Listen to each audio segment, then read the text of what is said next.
If you want to keep your Samsung Galaxy screen from rotting when you are move your phone, in this quick tutorial you will learn the simple step to disable screen auto rotate and lock your display in the position you prefer.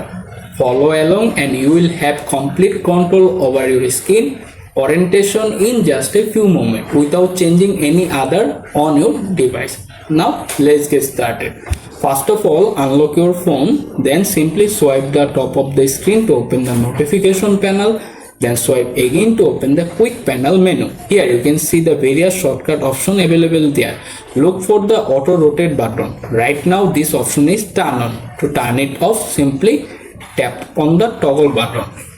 And that's it, how you can easily disable screen auto rotate on your Samsung Galaxy phone. If this video helpful, please like, subscribe and share for more easy Samsung Galaxy tips. Thanks for watching.